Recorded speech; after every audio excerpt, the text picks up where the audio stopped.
বিসমিল্লাহির রহমানির রহিম। সম্মানিত ভিউয়ার্স, ভবিষ্যৎ শিক্ষক যারা এনটিআরসি কর্তৃক চতুর্থ গণবিজ্ঞপ্তিতে শিক্ষক হিসেবে নির্বাচিত হয়েছেন, তারা ইতিমধ্যেই ভিরল ফর্ম পূরণ করেছেন, অর্থাৎ পুলিশ ভেরিফিকেশনের জন্য ফর্ম পূরণ করেছেন। এই ভিরল ফর্ম পূরণ করতে গিয়ে অনেকের ভুল হয়েছে। যাদের এই ভিরল ফর্ম পূরণ করতে গিয়ে ভুল হয়েছে, তাদের ফর্মটা আবার ফেরত দিয়েছে। দেখুন, এখানে এই বিষয়টা আছে। এনটিআরসি কর্তৃক চতুর্থ গণবিজ্ঞপ্তি 2022 এর আওতায় নির্বাচিত প্রার্থীদের পুলিশ ভেরিফিকেশনের লক্ষ্যে ভিআর ফর্ম সঠিকভাবে প্রেরণ সংক্রান্ত। এখন এই যাদের ভুল হয়েছে তাদের আবার প্রেরণ করতে হবে এবং তাদের ফর্মটা আবার ফেরত দিয়েছে।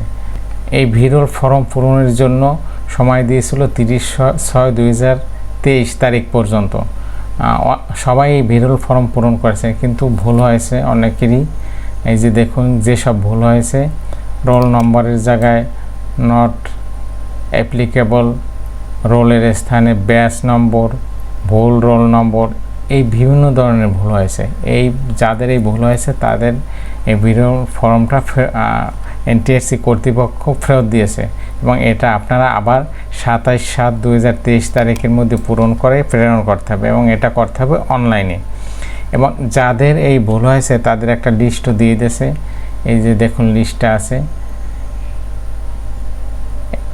এখানে, সবাই লিস্ট, যাদের ভুল হয়েছে তাদের সবাই লিস্ট দেওয়া আছে। আপনারা এই লিস্টটা কীভাবে নিজেরা বের করবেন, এটা আমি এখন একটু দেখিয়ে দিচ্ছি। প্রথমে আপনাকে এই যে এনটিআরসির ওয়েবসাইটে, এই ওয়েবসাইটে ঢুকতে হবে। আমি ওয়েবসাইটের লিঙ্ক ভিডিও ডিসক্রিপশন বক্সে দিয়ে দেবো, ওখানে ক্লিক করলেই আপনারা ঢুকতে পারবেন। ঢোকার পর এরপর দেখেন, এই যে প্রথম চিঠিটাই আছে, এনটিআরসি এর কর্তৃক চতুর্থ গণবিজ্ঞপ্তি 2022 এর আওতায় নির্বাচিত প্রার্থীদের পুলিশ ভেরিফিকেশন। এটা ক্লিক করলেই এই চিঠি এবং তালিকা পেয়ে যাবেন। ধন্যবাদ সম্মানিত ভিউয়ার্স, ভালো থাকবেন, সুস্থ থাকবেন।